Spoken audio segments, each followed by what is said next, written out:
The shovel hit hard earth with a dull thud that echoed across the empty hillside, and Preston Yates knew he would never stop hearing that sound for as long as he lived. The sun was setting over Bentonville, Arkansas, painting the sky the color of fresh blood, and he was digging the fifth grave in 3 months. His hands were raw and blistered. His back screamed in protest, but he kept driving the shovel into the ground because this was all he had left to give them. This was the only thing he could still do for the people he had loved and lost. The year was 1879, and death had followed Preston like a shadow ever since he had returned from helping drive cattle up to Kansas 2 years prior. First it was his father, taken by a fever that burned through him in 4 days. Then his younger brother Samuel, shot during a dispute over cards that should never have escalated beyond words. His mother followed 6 weeks later, her heart simply giving out from grief. His uncle Thomas died when his horse threw him into a ravine. And now, this grave was for his cousin Marie, who had been the last of his family taken by pneumonia just yesterday. Preston was 26 years old and utterly alone in the world. He worked in the fading light, his movements mechanical and precise. He had gotten far too good at this. The hole needed to be 6 feet deep, wide enough, long enough. He knew the measurements by heart now. The earth in Arkansas was different from place to place. Here on the hill where his family plot stood, it was rocky and stubborn, fighting him with every shovelful. But Preston was more stubborn. He always finished what he started. The sky darkened from red to purple to deep blue. Stars began to emerge, cold and distant. Preston lit the lantern he had brought and continued digging. The temperature dropped as night settled in, bringing with it the sounds of crickets and night birds. He did not stop. He could not stop. Because if he stopped, he would have to think. He would have to feel. And he was not sure he could survive that. He was nearly finished when he heard the footsteps behind him. His hand went instinctively to the pistol at his hip, but he did not draw. Outlaws generally did not announce themselves so plainly. "You've been out here for hours." The voice was female, soft but clear in the night air. Preston turned to find a woman standing at the edge of the lantern light. She was young, perhaps 23 or 24, with dark hair pulled back in a practical bun and wearing a simple gray dress covered by a shawl. Her face was delicate, but showed the kind of strength that came from hard living. He recognized her vaguely as someone he had seen around town, but they had never spoken. "I am almost done," Preston said, his voice rough from disuse. He had barely spoken to anyone in weeks. "You have been almost done for 3 graves now," she said, stepping closer. "I have watched you dig every one of them." Preston looked at her more carefully. There was something in her eyes, a deep sadness that mirrored his own.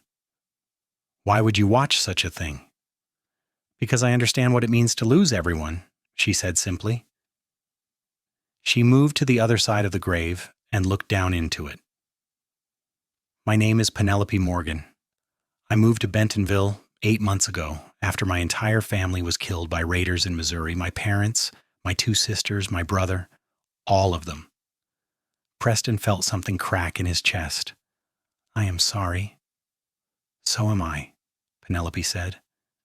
She looked up at him, and in the lantern light he could see tears shining in her eyes. But being sorry does not bring them back. It does not fill the holes they left behind. Preston nodded slowly. He understood that truth better than he wanted to. "You should not be alone out here," Penelope said. "Let me help you finish."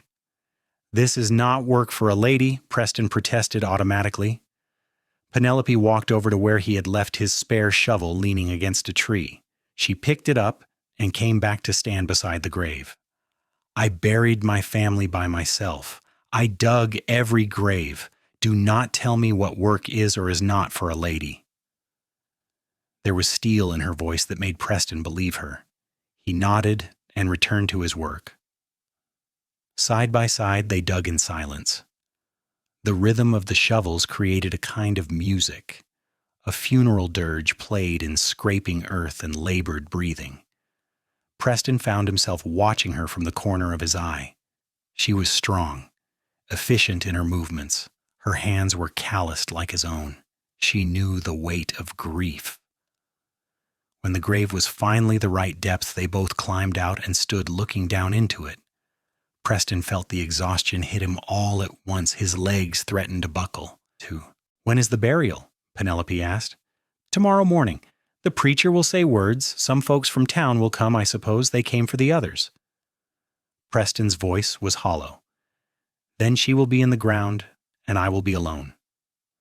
Penelope reached out and touched his arm. Her hand was warm despite the cool night air. "You are not alone." Preston looked at her, really looked at her for the first time.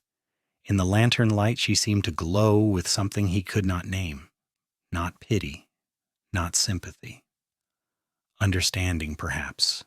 Recognition of a fellow traveler on this dark road. "You do not know me," he said. "No," she agreed, "but I know what you are feeling. I know what it is to wake up every morning and wonder why you are still here when everyone you loved is gone. I know what it is to dig graves until your hands bleed because it is the only thing that makes sense anymore." Preston felt his throat tighten.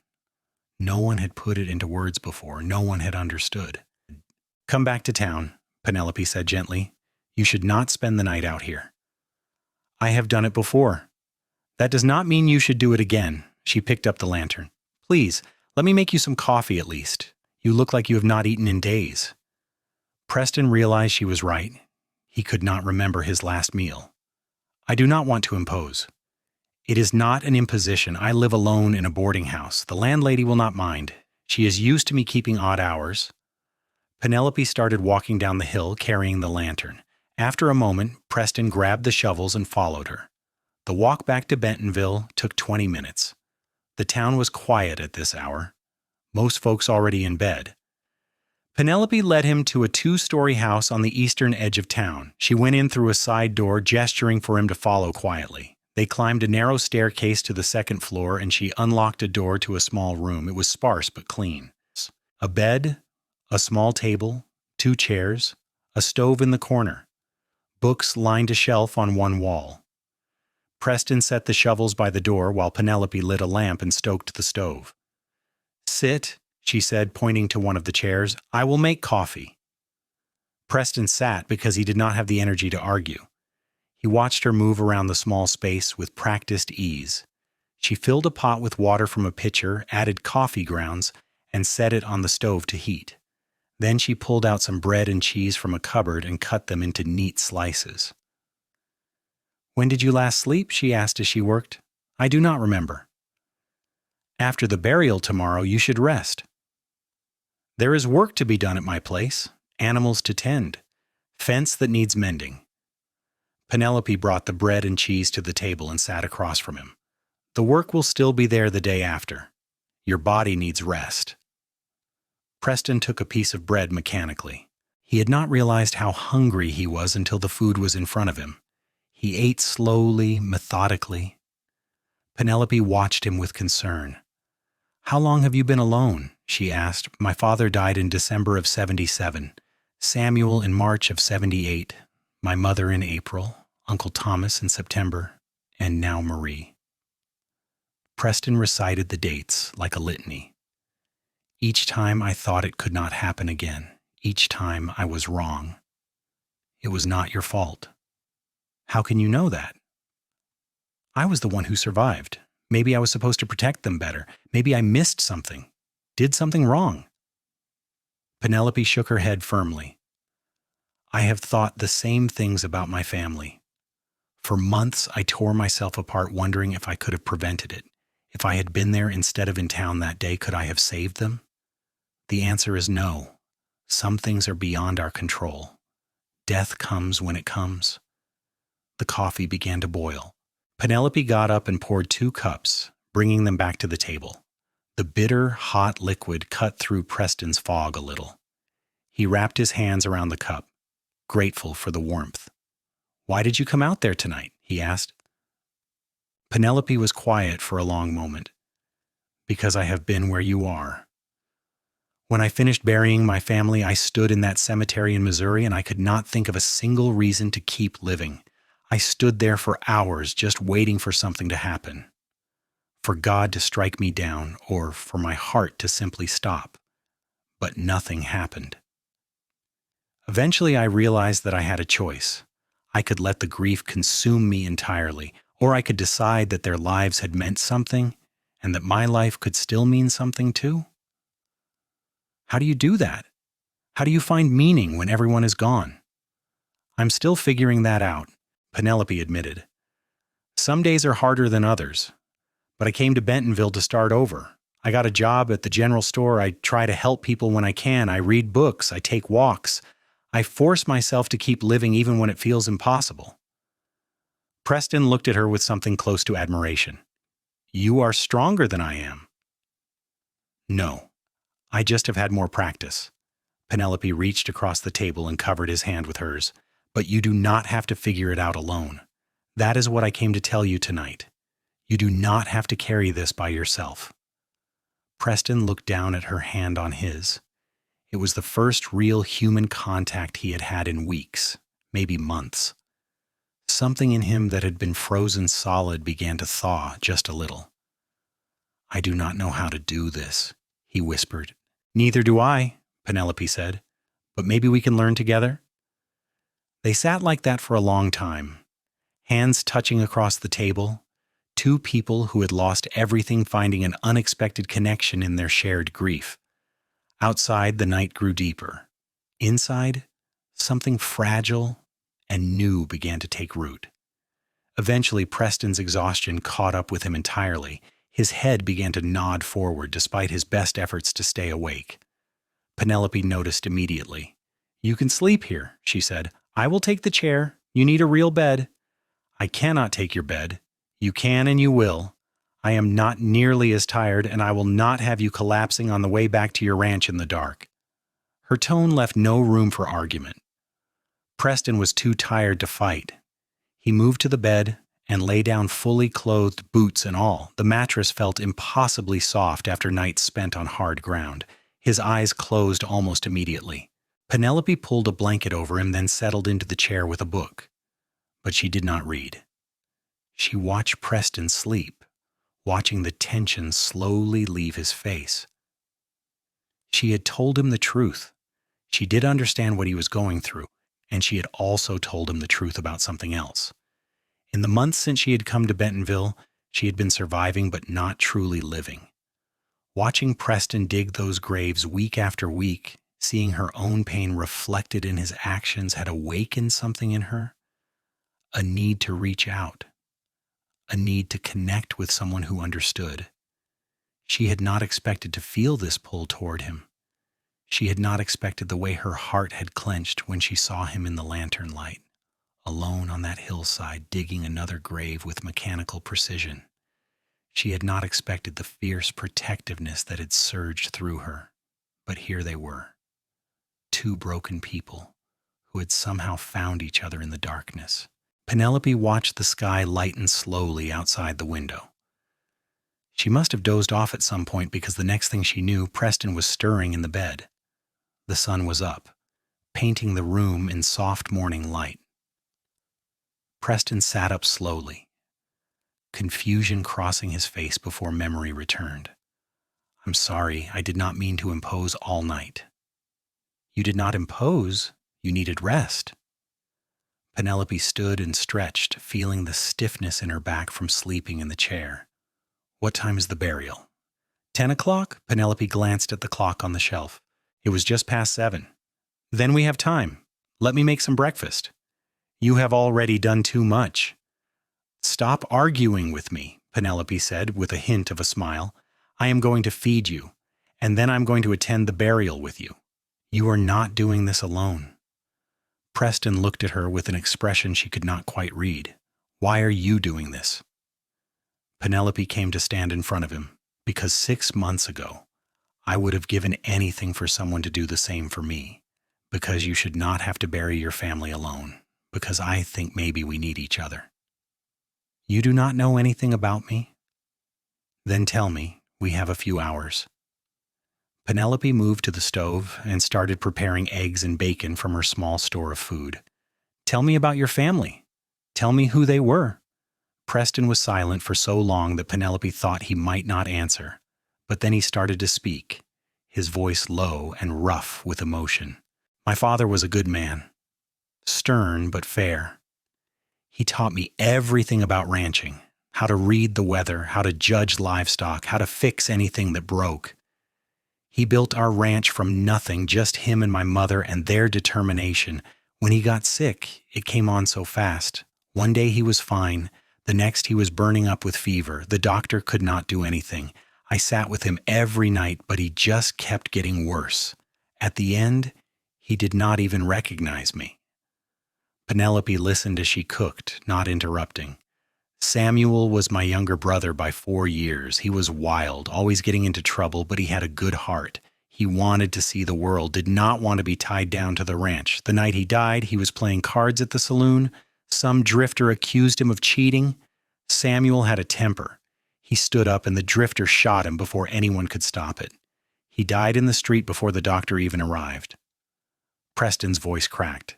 Penelope brought him a cup of water. He drank it gratefully before continuing. "My mother was the strongest woman I ever knew. She survived the war, survived the hard years after, survived losing my infant sister to cholera when I was just a boy, but losing my father and then Samuel broke something in her. She just faded away. She stopped eating, stopped sleeping. Her heart gave out while she was sitting in her rocking chair. I found her in the morning, still and cold. She looked peaceful at least." Penelope brought the eggs and bacon to the table. Preston ate automatically as he talked. "Uncle Thomas was my father's brother. He tried to help me keep the ranch going after everyone else was gone. He was riding the fence line when his horse spooked at a snake, threw him into a ravine. His neck broke in the fall. It was quick at least. And Marie, she was Thomas's daughter. She was only 19. She helped me around the ranch, kept house, tried to keep my spirits up. Then she caught a chill that turned to pneumonia. I got the doctor, did everything he said, but she just kept getting worse. She died 2 days ago." Preston set down his fork and looked at Penelope with haunted eyes. "Everyone I have ever loved is dead, everyone. And I am still here digging their graves and wondering why." Penelope reached across the table and took both his hands in hers. "You are still here because your story is not over yet. Their deaths were not your fault. Preston, you did everything you could for each of them, but you cannot dig graves forever. Eventually you have to choose to keep living. I do not know if I can. You can. I know you can because I see it in you. You are still fighting.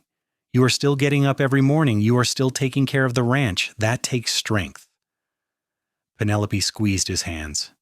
"And you do not have to do it alone anymore. I meant what I said last night. We can help each other." Preston looked at her, really looked at her. In the morning light, he could see the faint shadows under her eyes, the evidence of her own sleepless nights. He could see the determination in the set of her jaw, the kindness in her eyes. She was beautiful, he realized.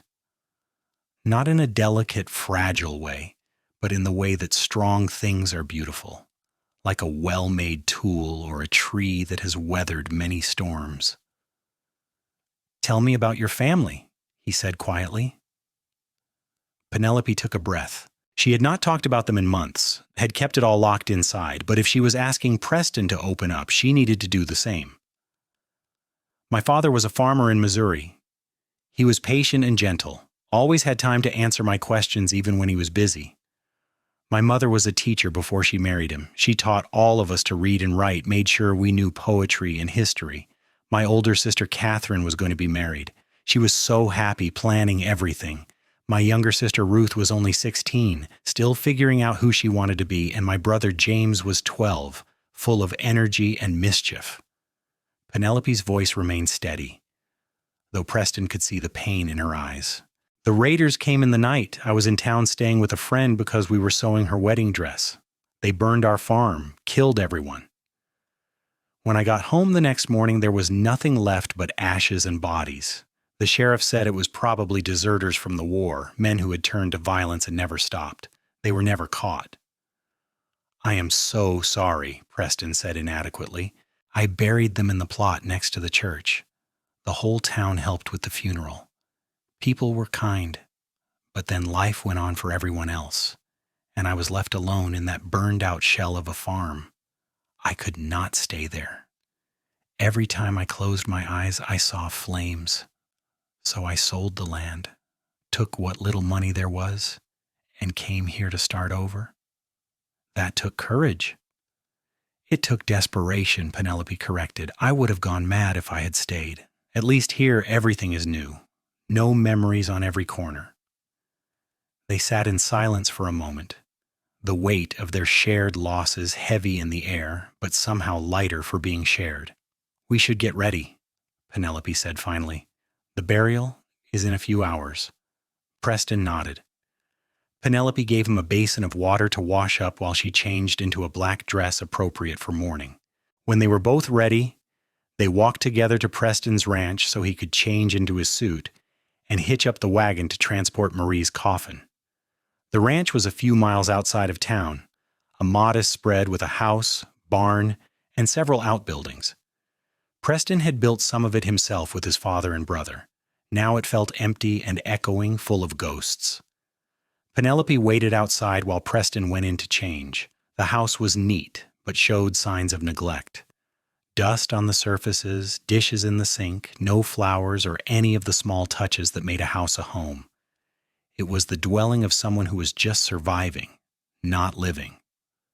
Preston emerged in a black suit that was slightly too large for him. He had lost weight, Penelope realized. He probably was not eating properly. Together they loaded Marie's coffin, which the undertaker had already prepared, onto the wagon. The ride to the cemetery was quiet. Bentonville was a small town, and several people were already gathered when they arrived. The preacher, Reverend Thompson, was a kind-faced man in his 50s. There were also some of the townspeople who had known the family, store owners, and neighbors who came to pay their respects. They carried the coffin to the grave Preston had dug the night before. Reverend Thompson said the words, reading from his Bible about dust and ashes, about eternal rest and heavenly reward. Preston stood beside the grave with Penelope next to him, her presence a steady anchor. When the service was over and the coffin was lowered into the ground, Preston picked up a shovel to begin filling in the grave. Several of the men stepped forward to help, but Penelope took the other shovel and stood beside Preston. "You are not alone," she said again, just loud enough for him to hear. Together they filled in the grave while the others watched. It felt different this time, Preston realized. The weight was still there, the grief still sharp, but it was not quite as crushing. Having someone beside him, someone who understood, made it bearable in a way it had not been before. When it was done, Penelope placed a small bouquet of wildflowers on the fresh earth. Preston looked at her in surprise. "I picked them this morning while you were sleeping," she said. "I thought Marie would like them." Preston felt his eyes burn with tears for the first time since his mother had died. He had been so locked up inside himself that he had not cried, had not been able to release any of the grief. But this small gesture of kindness broke through his defenses. "Thank you," he whispered. The townspeople offered their condolences and drifted away. The preacher squeezed Preston's shoulder and left. Soon, it was just Preston and Penelope standing beside the grave. "Come on," Penelope said gently. "Let me take you back to your ranch. You need to rest." Preston let her drive the wagon back. He sat beside her, feeling hollowed out, but also somehow lighter. The funeral was over. The last of his family was laid to rest. Now he had to figure out what came next. At the ranch, Penelope helped him unhitch the wagon and tend to the horses. She moved around the barn with easy competence, clearly familiar with ranch work. "You grew up on a farm," Preston observed. "I did. I know my way around livestock and equipment." Penelope finished with the horses and turned to face him. "You should rest now. Truly rest. Will you stay?" The words were out before Preston could stop them. "I mean, not in the house, but maybe just for a while. I do not want to be alone right now." Penelope nodded. "I will stay. They went to the house. Penelope took in the state of the kitchen and immediately set to work cleaning while Preston collapsed into a chair. He watched her work, too tired to protest. She washed the dishes, wiped down the surfaces, swept the floor. Then she looked in his pantry and frowned. "You have almost no food here." "I have not been to town in a while." "I noticed." Penelope found some potatoes and a bit of salt pork that had not yet gone bad. "I will make you something." "Then you're going to sleep?" Preston wanted to argue, but he did not have the energy. He watched Penelope move around his kitchen like she belonged there, cooking a simple but hearty meal. When it was ready, she made him eat even though he was not hungry. Then she walked him to his bedroom and pointed at the bed. "Sleep. I will be downstairs if you need anything." "You do not have to stay." "I know, but I am going to anyway." Penelope gave him a slight smile. "Sleep, Preston." He lay down still in his suit and closed his eyes. Within minutes he was asleep, a deep, dreamless sleep born of complete exhaustion. Penelope went back downstairs and continued cleaning. She had told the store owner she would not be in today due to the funeral, so she had time. She cleaned the entire kitchen, the sitting room, even dusted and swept. It gave her something to do with her hands while her mind worked. She had not expected to feel this way. When she had gone to the cemetery last night, she had only meant to offer comfort to someone who clearly needed it. But somewhere in the long hours of talking, of sharing their grief, something had shifted. She felt drawn to Preston in a way she had not felt drawn to anyone since her family had died. It was not just attraction, though she could not deny he was handsome in a rough, weathered way. It was recognition. He understood her in a way no one else could. They had both walked through the valley of death. They both knew what it was to lose everything. And maybe, just maybe, they could help each other find a way back to the land of the living. Preston slept through the afternoon and into the evening. When he finally woke, it was dark outside and his stomach was growling. He could smell something cooking. Confused, he got up and went downstairs. Penelope was at the stove making dinner from the limited supplies she had found. She looked up when he entered. "There you are. I was beginning to think you would sleep all night. How do you feel?" "Better," Preston admitted. "More rested than I have been in months. But you should not have stayed all this time." "I wanted to." Penelope ladled stew into 2 bowls and brought them to the table. "Sit, eat." They ate in comfortable silence. Preston found himself watching Penelope, noticing the way the lamplight played across her face, the grace in her movements. She caught him looking and raised an eyebrow. "What?" "I am just trying to figure out why you are really doing this. No one is this kind to a stranger." Penelope set down her spoon. "You are not a stranger anymore. Not after last night. And I told you the truth. I know what it is to be alone with grief. It is a terrible thing. If I can make it even a little bit easier for you, then I want to do that." "But what do you get out of it?" Penelope considered the question carefully. "Purpose, maybe. A reminder that I'm still alive and still capable of helping someone. And maybe," she paused, choosing her words carefully, "maybe the beginning of a friendship with someone who understands." "A friendship," Preston repeated. "Is that so strange?" "No, it is just that I have not had much use for friendship lately. I've been so focused on loss that I forgot about connection." Penelope reached across the table and touched his hand. "Then maybe it is time to remember." Preston turned his hand over and clasped hers. They sat like that, hands joined across the table, while outside the night deepened and the world continued on. Over the following days, a pattern emerged. Penelope would come to the ranch in the mornings before her shift at the store. She would help Preston with chores, cook breakfast, and they would talk. She learned about his dreams of expanding the ranch, his love of horses, his skill with carpentry. He learned about her love of books, her talent for sewing, her quiet determination to build a new life. In the evenings, after her work at the store was done, Penelope would return to the ranch. Sometimes she would cook dinner. Sometimes Preston would have already made something. They would eat together and then sit on the porch watching the sun set over the Arkansas hills, talking about everything and nothing. Preston found himself looking forward to her arrivals, found himself noticing the way she laughed or the thoughtful expression she got when she was concentrating on something. He noticed the way she moved, efficient and graceful. He noticed that the house felt like a home again when she was in it. Penelope found herself thinking about Preston at odd moments during her workday. She would wonder how he was doing, whether he was eating properly, whether he was sleeping. She found herself hurrying through her tasks so she could get back to the ranch. And she found herself noticing the way his eyes crinkled when he smiled, rare as those smiles were, and the strength in his hands, and the sound of his voice in the darkness. 2 weeks after Marie's funeral, Preston was in the barn repairing a bridle when Penelope found him. She had a determined look on her face. "I have been thinking," she said without preamble. "About what?" "About the fact that I'm spending more time here than I am at the boarding house. About the fact that this ranch needs more than one person to run it properly.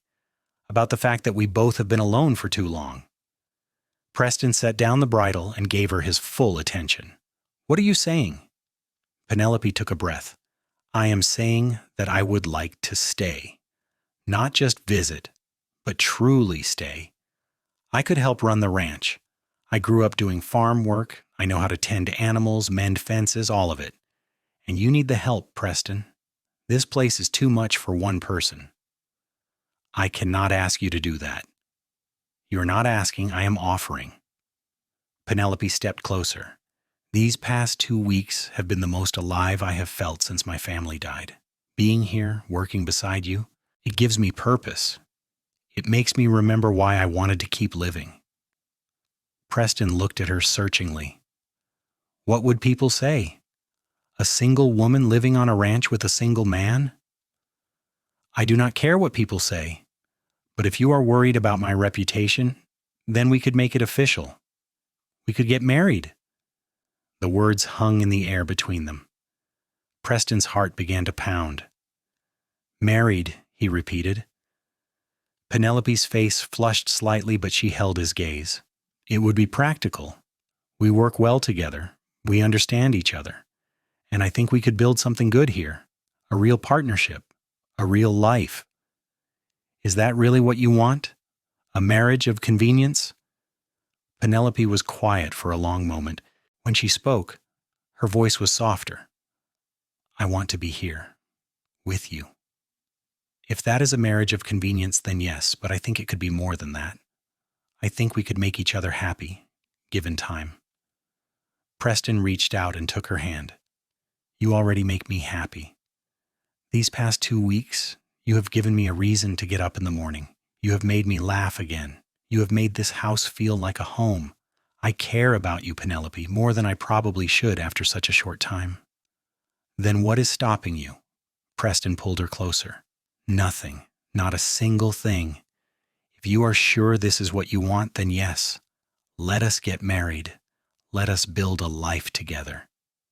Penelope smiled, a genuine, full smile that lit up her entire face. "I am sure."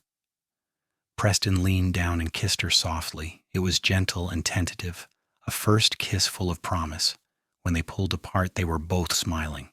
"When?" Preston asked. "As soon as possible. I will give notice at the boarding house and the store. We can talk to Reverend Thompson this week." They told the Reverend their plans 3 days later. If he had any concerns about the speed of the courtship, he kept them to himself. He had seen the change in Preston, had seen how Penelope had brought him back from the brink of despair. He agreed to perform the ceremony the following Saturday. The wedding was small, just a handful of townspeople in the church.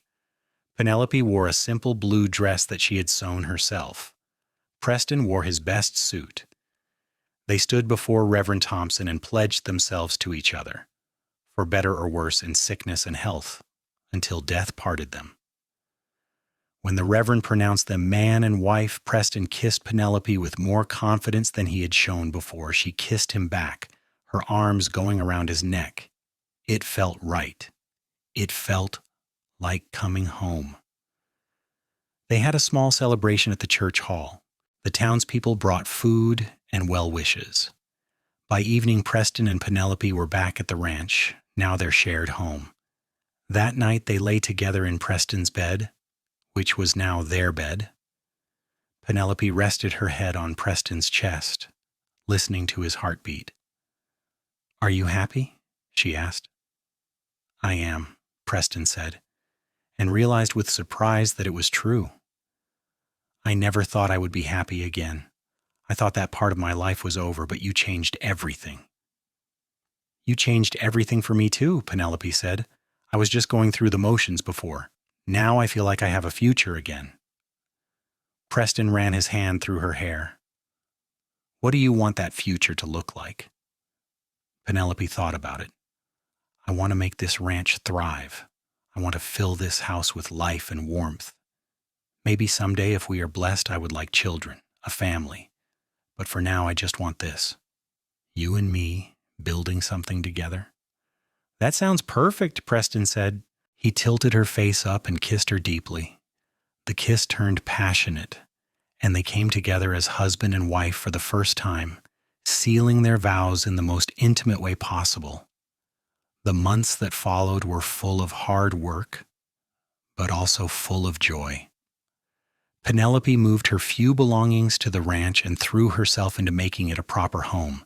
She planted a garden, bringing vegetables and flowers to life in the Arkansas soil. She sewed curtains for the windows and quilts for the beds. She learned the rhythms of the ranch, the needs of the animals, the patterns of the seasons. Preston found himself transformed by her presence. The hollow ache that had consumed him for so long began to heal.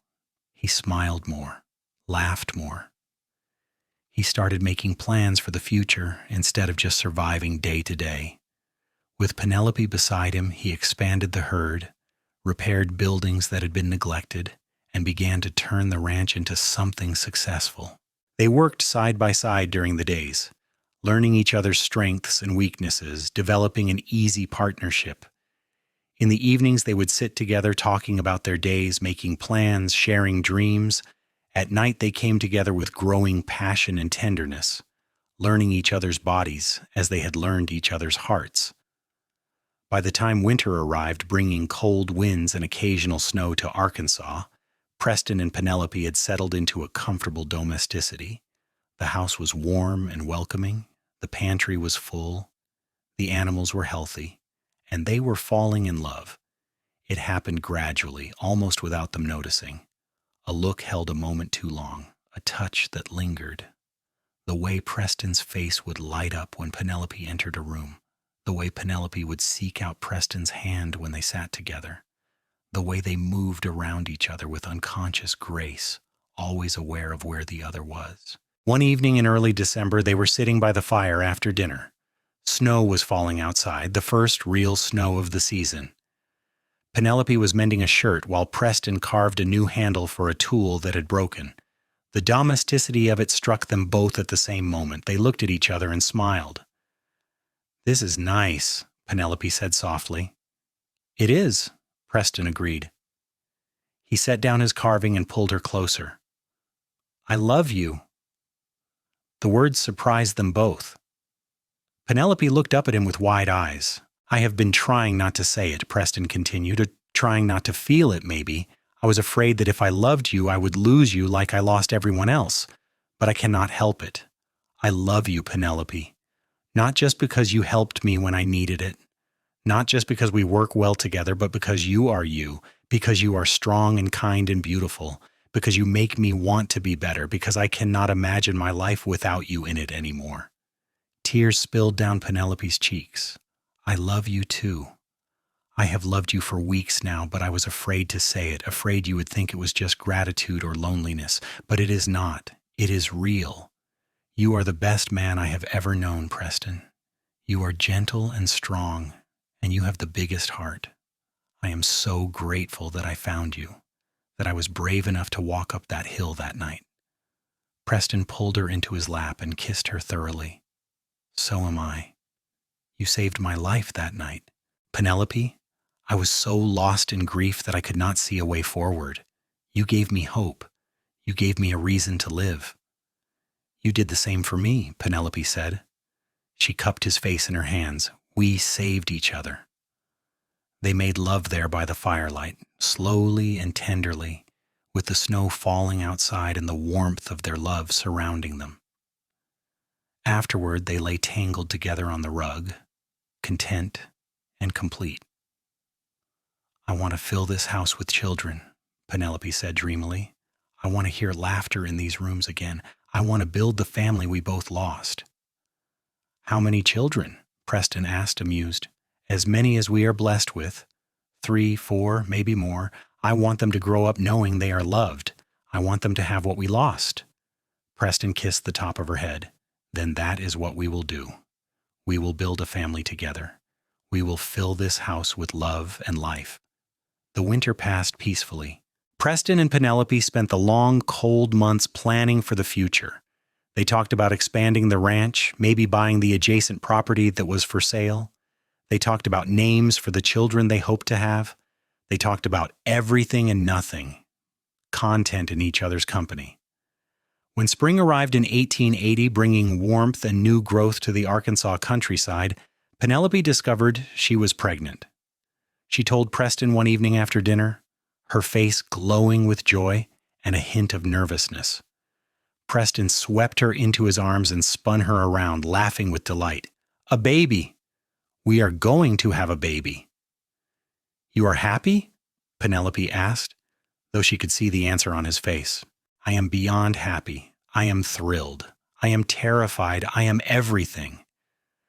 Preston set her down gently and put his hand on her still flat belly. We are going to be parents. We are, Penelope said, covering his hand with hers.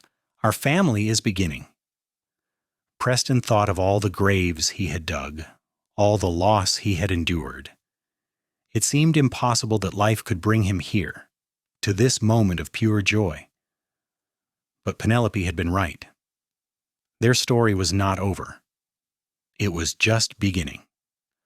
The pregnancy progressed smoothly. Penelope continued working around the ranch, though Preston fussed over her constantly, trying to make her rest. She ignored him mostly, insisting that she was healthy and strong and that women had been working while pregnant since the beginning of time. As summer approached and Penelope's belly grew round with their child, they prepared a room in the house as a nursery. Preston built a cradle with his own hands, carving it carefully from oak. Penelope sewed blankets and tiny clothes, marveling at how small everything was. In late July, on a hot summer day, Penelope went into labor. Preston rode frantically into town to fetch the midwife, Mrs. Henderson, an experienced woman who had delivered half the babies in Bentonville. She came immediately, bringing her supplies in a calm, competent manner. The labor lasted through the night and into the next morning. Preston paced outside the bedroom, helpless and terrified. He could hear Penelope crying out in pain, and it tore at him. But Mrs. Henderson assured him that everything was progressing normally.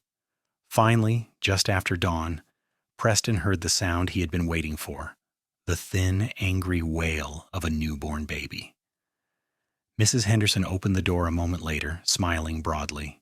You have a son, Mr. Yates, a big, healthy boy, and your wife did beautifully. Preston rushed into the room. Penelope lay in the bed, sweaty and exhausted, but radiant. In her arms she held a small bundle wrapped in one of the blankets she had made. Preston approached slowly, his heart pounding. Come meet your son, Penelope said softly. Preston looked down at the tiny face peeking out of the blanket. The baby had stopped crying and was looking around with unfocused eyes. He had a shock of dark hair and tiny, perfect features. Preston felt his breath catch. He is beautiful, Preston whispered. He is perfect, Penelope agreed. She looked up at Preston with shining eyes. What should we name him?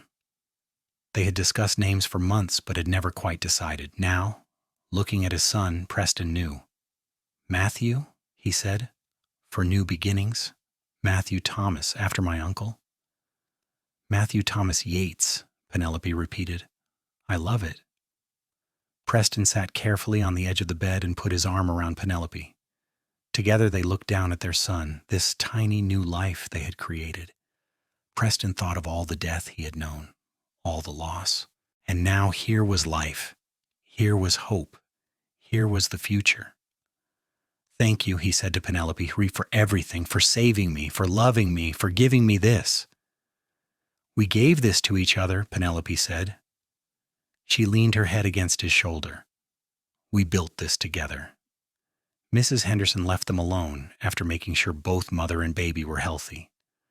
Preston stayed by Penelope's side as she nursed Matthew for the first time, as she drifted off to sleep with the baby in her arms. He watched over them both, filled with a fierce protectiveness and a love so deep it took his breath away. The weeks after Matthew's birth were busy and exhausting. The baby needed constant care, waking every few hours to eat. Penelope was recovering from the birth, tired but happy.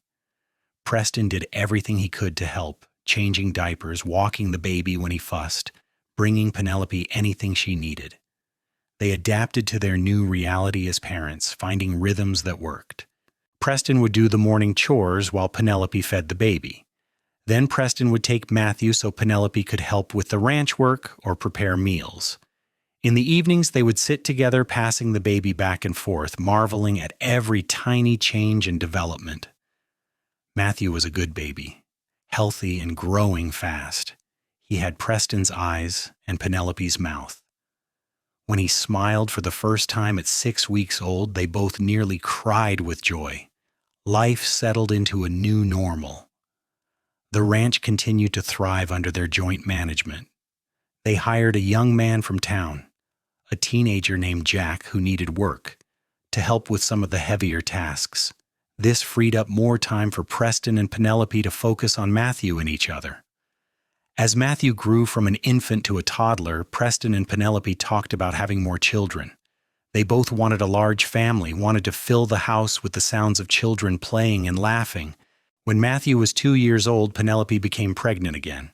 This time, the pregnancy was harder, with more sickness in the early months.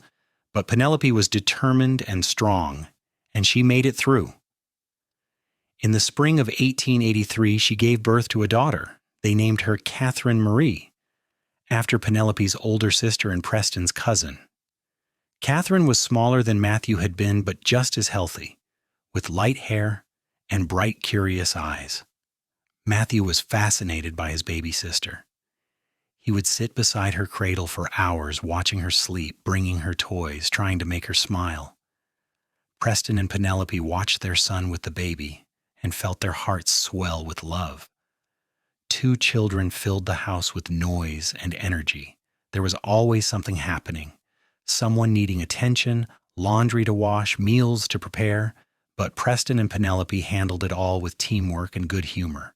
They had built something beautiful together, something worth every hardship they had endured to get here. On quiet evenings, after the children were asleep, Preston and Penelope would sit together on the porch like they had in the early days of their marriage. They would hold hands and watch the sunset and talk about their day, their children, their dreams for the future. "Do you ever think about that night?" Penelope asked one evening. "The night I found you digging Marie's grave?" "I think about it often," Preston admitted. "I think about how lost I was, how close I came to just giving up entirely." "I almost did not come," Penelope confessed. "I stood at the bottom of that hill for 10 minutes trying to decide if I should walk up or just go home. I was afraid you would tell me to leave, that you would not want my help." "I am so glad you came. I am so glad you were brave enough to reach out to a stranger." Preston brought her hand to his lips and kissed it. "You gave me everything. A reason to live, a home, a family, love. I owe you my life." "You do not owe me anything. We gave each other those things." Penelope leaned her head on his shoulder. "We saved each other." They sat in comfortable silence, listening to the sounds of the night. An owl hooted in the distance. The wind rustled through the grass. Inside the house, one of the children stirred and then settled back to sleep. "I want more," Penelope said suddenly. Preston looked at her in surprise. "More what?" "More children, more life, more of everything." Penelope smiled up at him. I want to fill this house to bursting with babies. I want a dozen children if we can manage it." Preston laughed. "A dozen? That is ambitious." "Maybe, but I meant what I said when we first got married. I want to build the family we both lost. I want this ranch to be full of love and laughter for generations to come." "Then that is what we will do," Preston said, pulling her close. "As many children as you want. As much life as we can pack into the years we have been given." Over the next several years, their family continued to grow. In 1885, Penelope gave birth to twin boys, whom they named Samuel and James, after Preston's brother and Penelope's brother. The twins were a handful, full of energy and mischief, always getting into trouble together. In 1887, another daughter arrived, whom they named Ruth, after Penelope's younger sister. Ruth was quiet and thoughtful, content to sit with her mother and learn to sew while her brothers ran wild. In 1889, they had another son, Thomas, named for Preston's uncle. Thomas was the biggest of all their babies, with a loud cry and a strong will. By 1890, Preston and Penelope had 6 children ranging in age from newborn to 10 years old. The house was indeed full to bursting with life. There was always noise, always something happening. Meals were chaotic affairs with everyone talking at once. Bedtimes took hours as they settled each child down. But there was also so much love. The children adored each other, the older ones helping care for the younger. Matthew, now a serious 10-year-old, was a wonderful big brother, always looking out for his siblings. Catherine was gentle and patient with the little ones. The twins were inseparable, sharing everything. Ruth was the peacemaker, always trying to smooth over conflicts, and baby Thomas was spoiled rotten by all of them. Preston and Penelope watched their children play and grow, and they knew they had succeeded in their goal. They had built a family. They had filled this house with love. They had overcome the grief and loss that had nearly destroyed them both and created something beautiful in its place. The ranch had grown as well. They had bought the adjacent property and expanded the herd. Jack, the young man they had hired years ago, was now their foreman, running much of the day-to-day operations. Preston and Penelope had trained him well, and he was loyal and hardworking.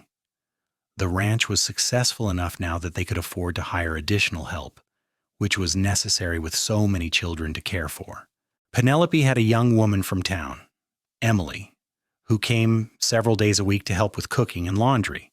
Preston had 2 ranch hands who worked under Jack's supervision.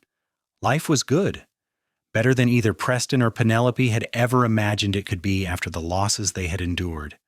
One evening in the summer of 1890, Preston found Penelope in the garden. She was kneeling among the tomato plants, weeding. Her dress was dirty, her hair was coming loose from its pins, and she had never looked more beautiful to him. "The children are all down for the night," he said, coming to sit beside her. "All of them. Even the twins?" Penelope looked skeptical. "Even the twins, though I had to threaten to take away their fishing privileges if they did not settle down." Penelope laughed. "Those too.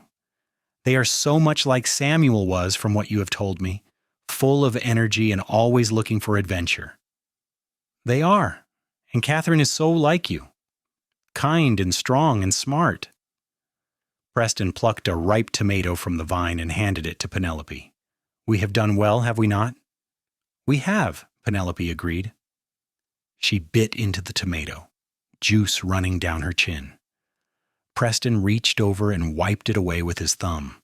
The simple gesture was so full of intimacy and love that it made Penelope's breath catch. Even after all these years, after 6 children and countless days and nights together, she still felt that flutter in her chest when he touched her. She still looked at him and felt grateful that he was hers. "I have been thinking," Preston said. "About what?" "About that night. The night you took the shovel and said I was not alone. I have been thinking about how one moment of courage, one decision to reach out to someone in pain, changed everything. If you had not come up that hill, I do not know where I would be now. Dead, probably, or so lost in grief that I might as well be. But I did come, and you let me help you. That took courage, too. I have been thinking we should do more, Preston continued. Reach out to others the way you reached out to me. There are people in Bentonville who are struggling, who are grieving, who need help. We have so much now, we could share it. Penelope looked at him with shining eyes. What did you have in mind? I do not know exactly. Maybe we could open our table to people who need a meal. Maybe we could hire people who are down on their luck and need work. Maybe we could just make it known that anyone who needs help can come to us. Preston took her hand. We were both saved by kindness. I think we should pass that on. I love that idea, Penelope said softly. I love you. I love you too, more than I could ever put into words. Preston pulled her close and kissed her, tasting tomato and earth and summertime. They put their plan into action. Word spread through Bentonville that the Yates Ranch was a place where people could find help. They hired a widow who needed work to help Penelope with the children. They gave jobs to young men who could not find employment elsewhere. They invited lonely elderly people to Sunday dinners. They donated food and supplies to families who were struggling. Their children grew up seeing this generosity and learned to embody it themselves. Matthew would help neighbors with chores without being asked. Catherine would bring food to families with new babies. Even the younger children understood that they were blessed and that blessings were meant to be shared. The years continued to pass. The children grew. Matthew became a strong young man who loved the ranch and showed every sign of wanting to take it over someday. Catherine was courted by a nice young man from town, a shopkeeper's son who treated her with respect and kindness. The twins remained inseparable, already talking about running a business together someday. Ruth was quiet but brilliant, always reading, always learning.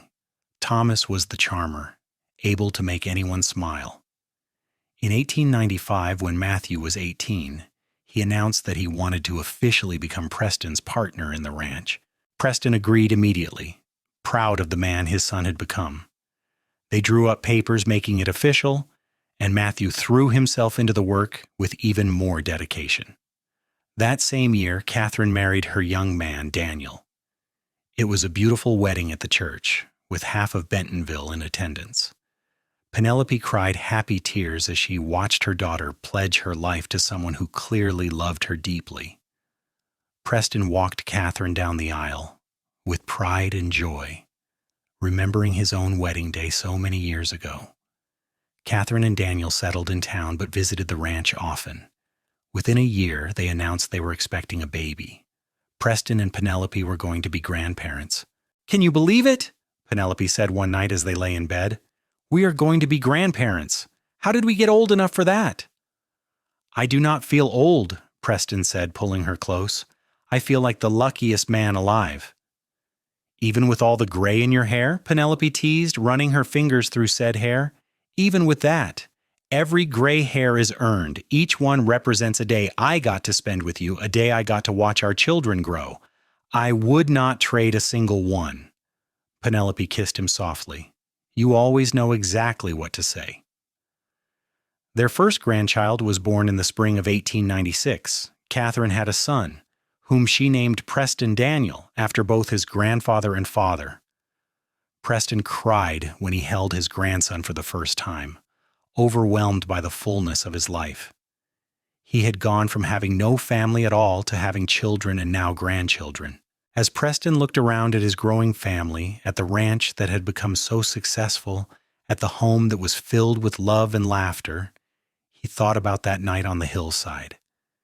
He thought about digging graves in the dark, certain that his life was over. And he thought about Penelope taking the shovel, saying those simple words that had changed everything. "You are not alone." She had been right. He was not alone. He never would be again. The years continued their steady march forward. More grandchildren arrived as the older children married and started families of their own. The twins, Samuel and James, did indeed go into business together, opening a successful freight company that served the growing towns of Arkansas. Ruth surprised everyone by becoming a teacher, using her love of learning to educate the next generation. Thomas took after his mother in kindness and became known throughout the area for his generosity and big heart. Preston and Penelope grew older together, their love deepening with each passing year. They still worked the ranch, though they had more help now and could afford to take things easier. They spent their evenings on the porch, watching sunsets and counting their blessings. On their 20th wedding anniversary in 1899, Preston had a surprise for Penelope.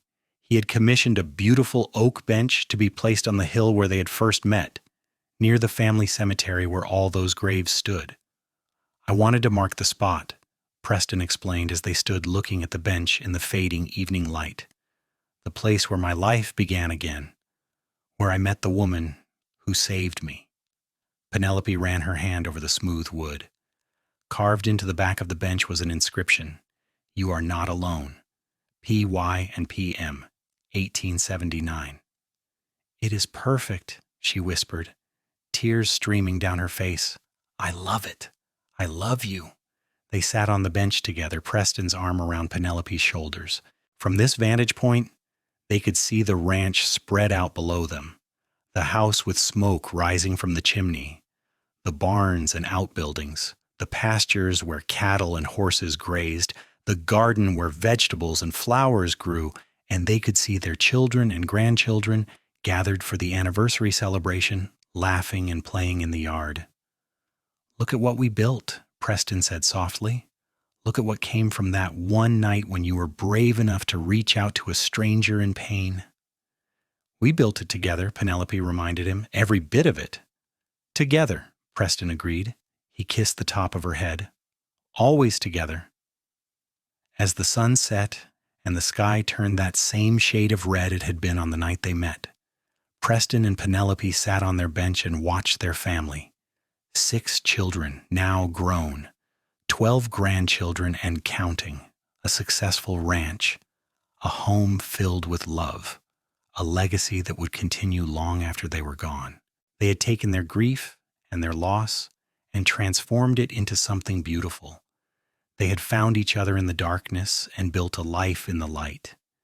And every day, with every laugh from a grandchild, every successful harvest, every sunset watched together, they proved that love was stronger than death, that hope could overcome despair, that 2 broken people could heal each other and create something whole and wonderful. As the stars began to emerge in the darkening sky, their family called them down for dinner. Preston stood and helped Penelope to her feet. Hand in hand, the way they had walked through every day of their marriage, they made their way down the hill toward the warm, glowing house that was their home. The graves were still there on the hillside, marking the loved ones who had been lost. But they no longer defined Preston's life. They were part of his story, yes, but they were not the end. They were the beginning.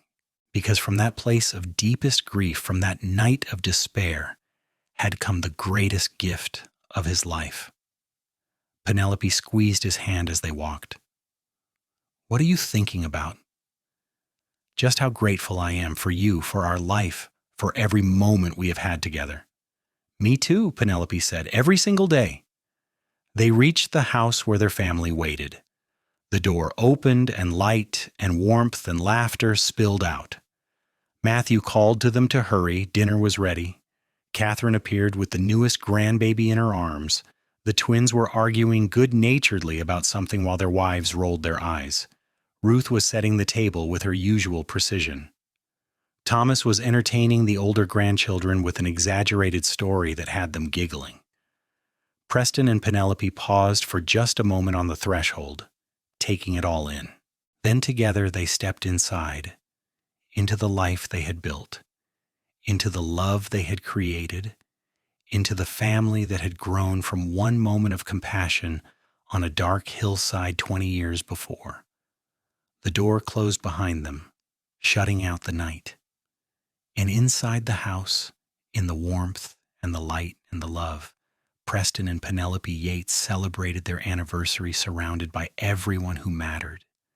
They had found each other in grief, had built a life in hope, and had created a legacy that would endure for generations. They were not alone.